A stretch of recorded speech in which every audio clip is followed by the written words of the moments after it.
Oh, we're flying high, baby. And welcome back. No, wait. Ladies and gentlemen, boys and girls, listeners of all ages. You know what, Nick? This is the first time that I No. completely, yeah.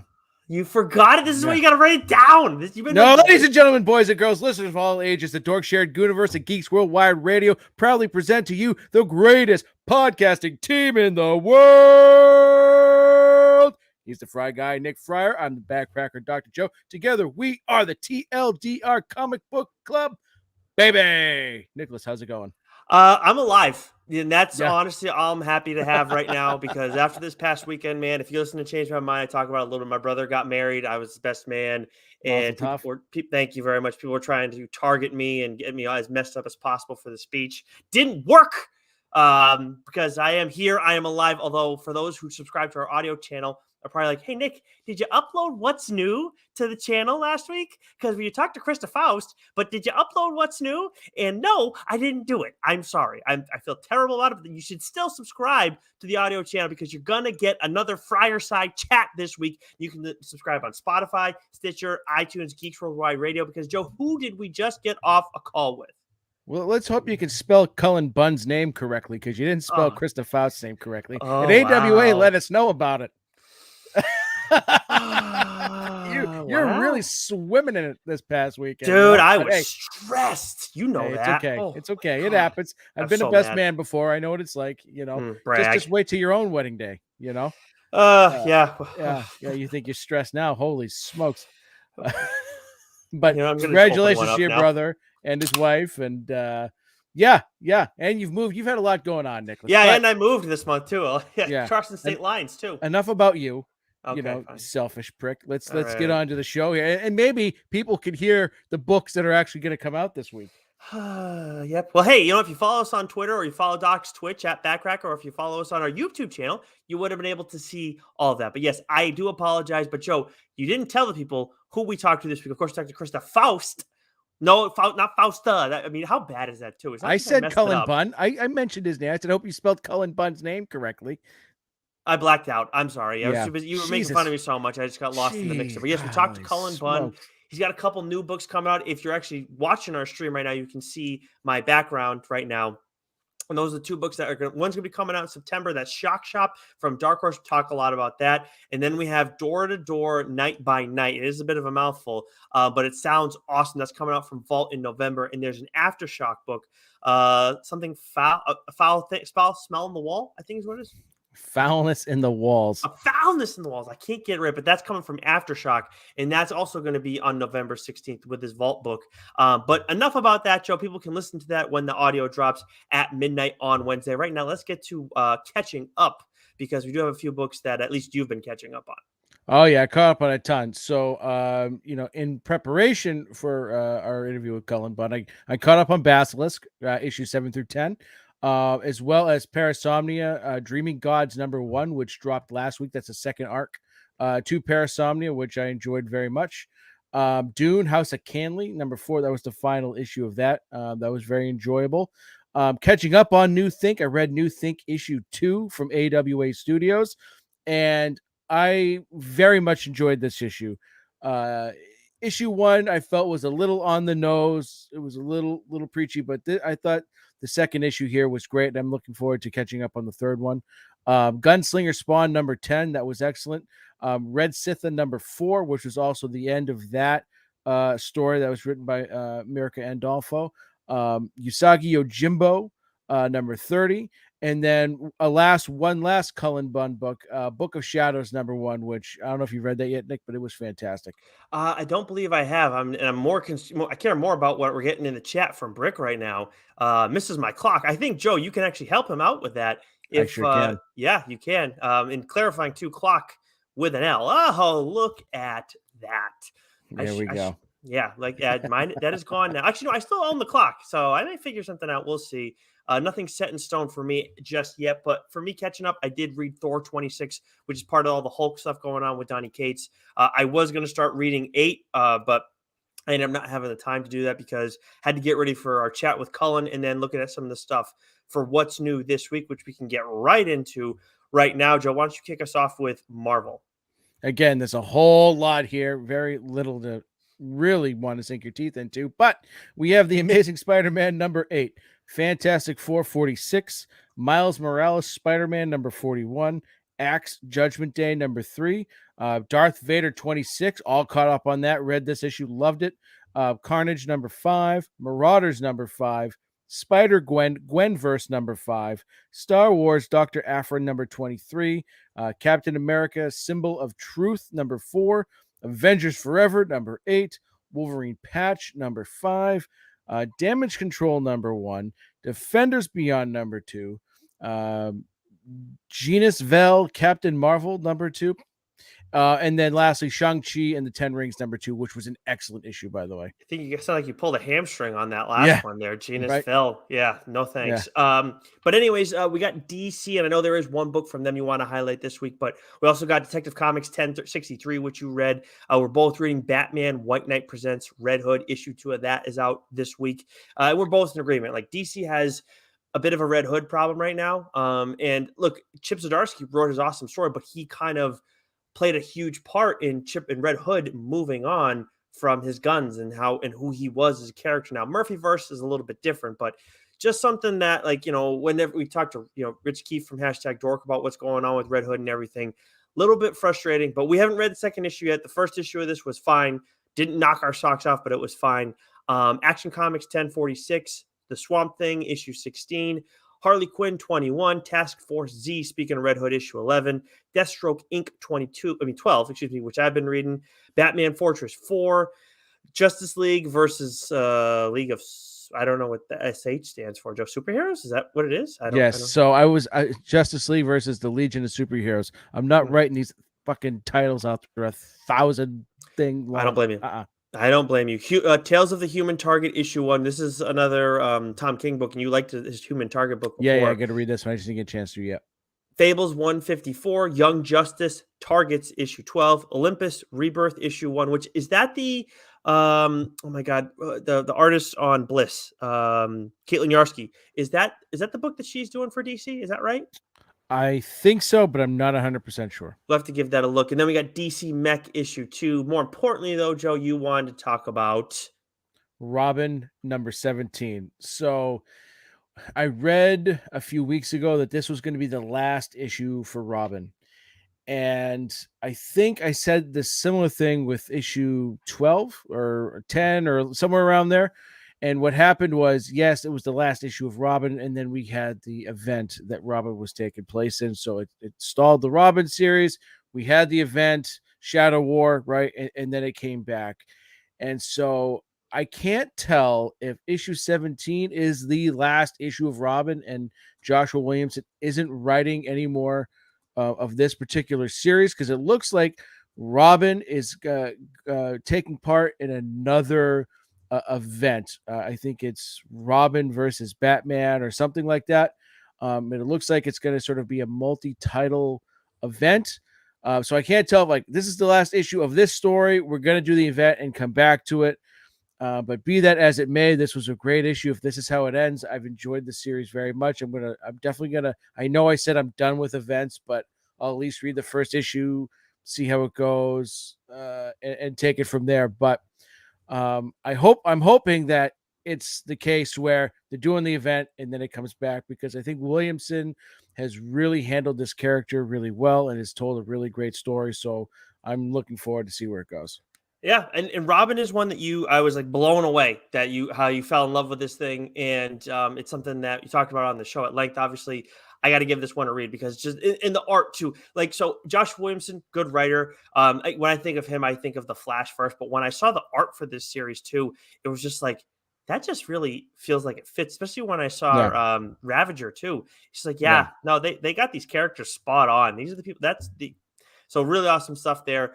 Then we got Image. And I mean, everybody knows now, if you listen to the show long enough, Image every other week is just a powerhouse.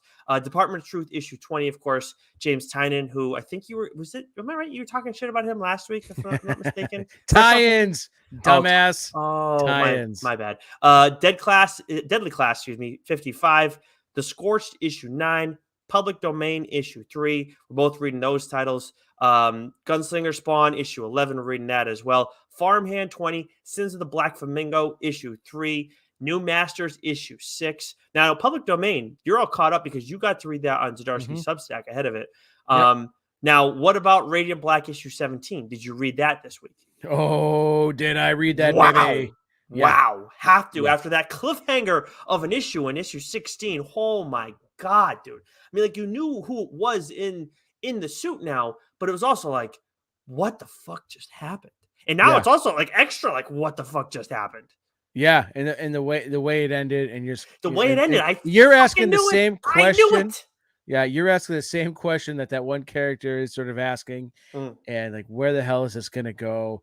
I loved that we get some references to some other massive verse titles.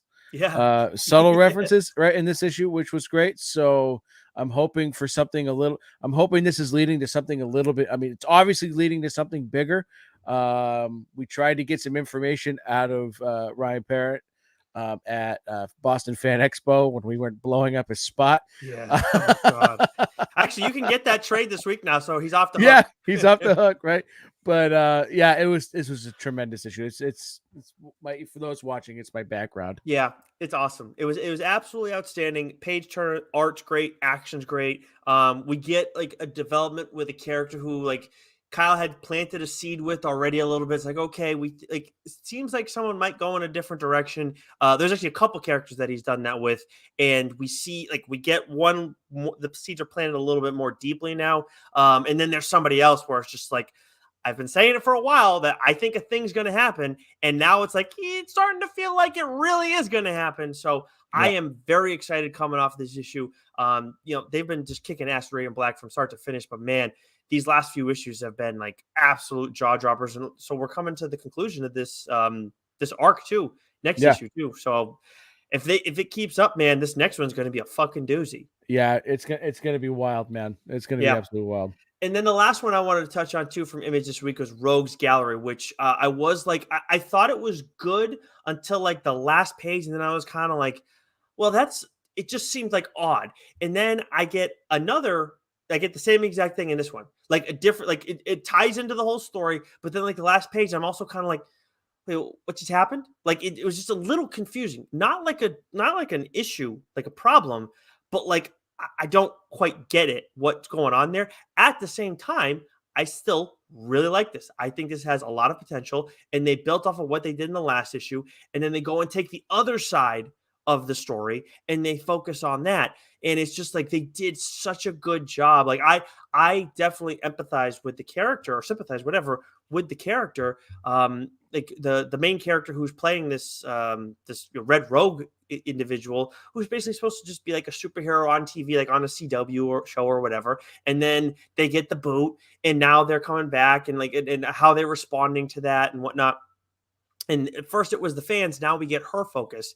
I really liked how they did that. Again, it's just like, it's like 99% of it. And then it's just like the last image. I'm like, huh? Like, wait, which is that just another image, like an alternate cover? Maybe that's just because we're getting review copies. I don't know. But I really like this series. I love the commentary. I love the dialogue and everything, and the pacing of it's really good too. So, and the art too is rock solid. So I like this. Like, it's just that little bit is confusing to me, but still a TLDR worthy book through the first two issues. So I'm excited to see this through.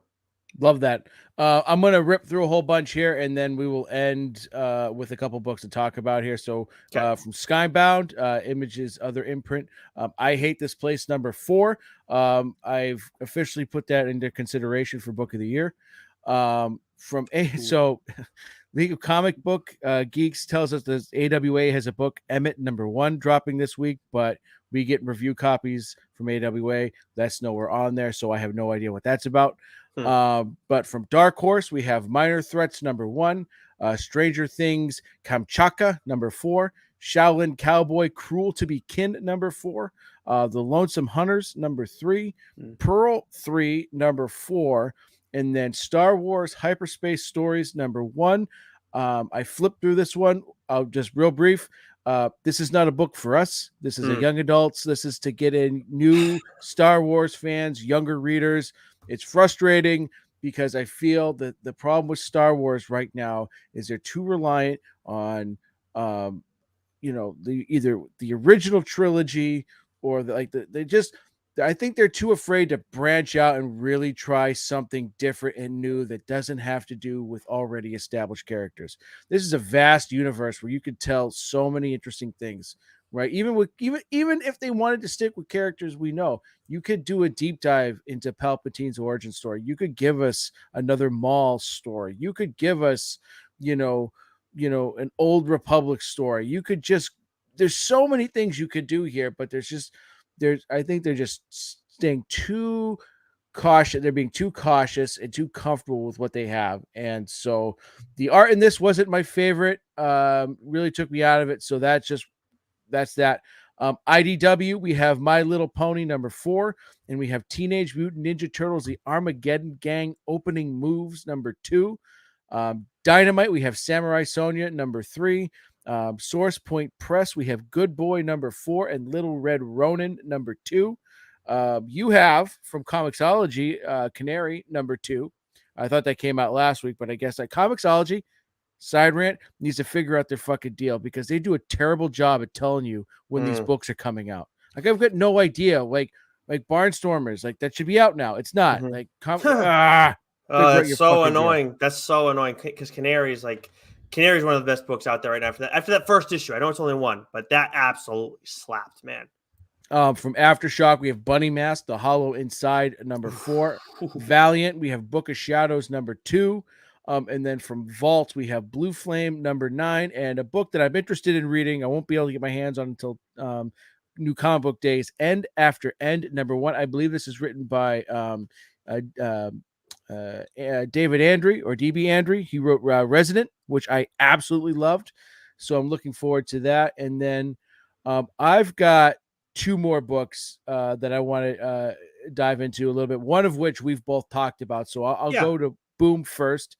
Okay. Grimm #4 was excellent. And there's also Magic on Johnny Goldman #1. But the book I want to talk about is Wind, The Yes. Throne in the Sky #1. So this is the third arc of Wind, written by James Tynion. And it's a fantasy story. The second arc was absolutely tremendous. This issue kicked off with an absolute bang. And so this is one of those books that again is more geared towards the young adult readers, but I'm Right. always going to be a sucker for a good fantasy story, and the characters are so good. And I think what Tynan does really well, because it's been a while since we got Wind, is that he gives you a couple of panels diving in, and then it's a bit of a lengthy synopsis, but it pretty much gives you the summary of the first two arcs.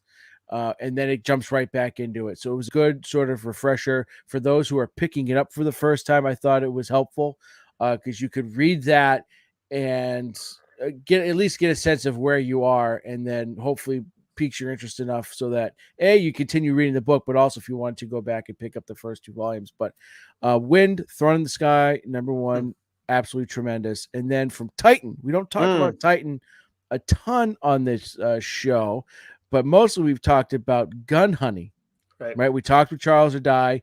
I had a great conversation with him. Even when we talked to Krista Faust last week, Peepland was over at Hard Case Crime and Titan. But Gun Honey, Blood for Blood #1 drops this week. And Nick, let me tell you, as much as I loved the first one, the first run of Gun Honey, this issue blew that out of the water. Yeah, I think it's a pretty. I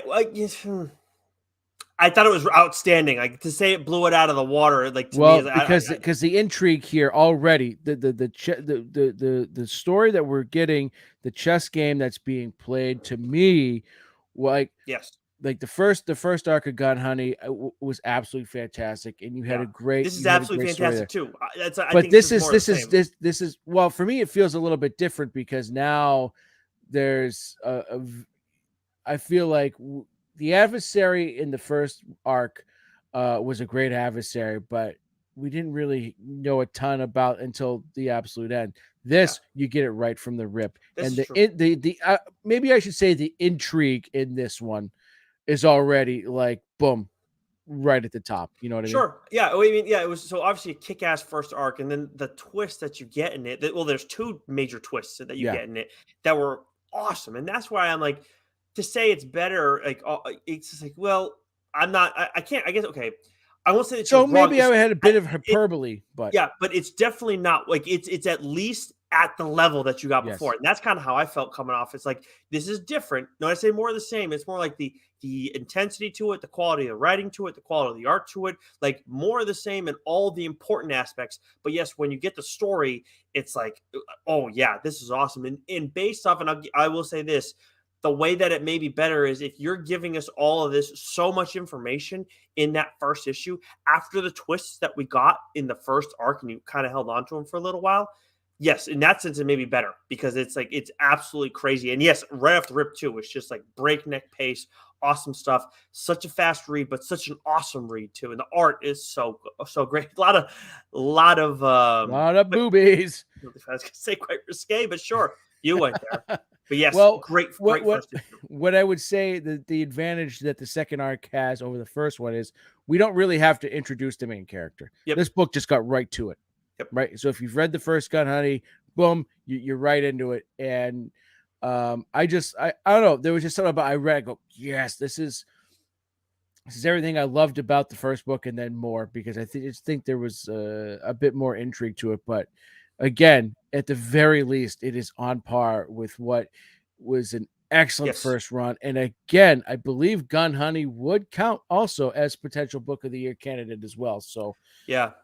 yeah. Something we're gonna have to iron out as we get closer and closer toward December when we get to our award season. But Yeah. without question, Gun Honey Blood for Blood issue 1 was awesome. Like, Yeah. like if you like the first arc, you're gonna like this one just as much. It was great. Yeah. So yeah, very excited going into the second arc after that first issue for sure. Yeah, it's my book of the week, hands down. I know I got the Radiant Blood, but that cover is just so awesome. I had plus I don't know if I could put a Gun Honey cover back here. Holy smokes. I don't think you can, man. Although after having Krista on our show, like all the stuff that we went into with her, I think we can do whatever the fuck we want now. We can, Yeah. but we're And she's like tagging us when she's doing the 12 oh, the 12-inch mats. Yeah. That was great. I hope Lauren was with you when you opened up that tweet, man, because that was quite the pose. Yes, it was. I'd break my hip trying to do that. I don't know if I showed her that, but I told her about everything that Krista kind of got into, and she was like, "I want to hear this." So yeah, Krista's awesome. She was awesome. It was, and I personally, selfishly, got exactly what I wanted out of that conversation. Yeah, you having a slightly awkward moment and her sniffing it out. It was great, but that was a lot of fun, and obviously talking to Cullen was a lot of fun. So if you're seeing this now on the live stream, we're going to drop the audio a little bit later on in the week. We hope. I will get to that done on Wednesday like I normally do. But Cullen Bunn, Friar Side Chat, dropping Wednesday night at midnight. If you don't already follow us on the audio channels, make sure you go do that now. And if you leave a rating and review, that would be very much appreciated for us as well. 5 stars, as Joe likes to always point out. That is most important. But until next week, Joe, we may have more in the hopper. Who the hell knows? But again, subscribe to the show on the audio channels. Until then, though, Joe, stay sexy. You know it. Speaking of sexy, you like that new shirt? Look at that. That is a very nice shirt. I have 2 Nightwing shirts, and they're both different than that one. So I like that a lot. Yeah.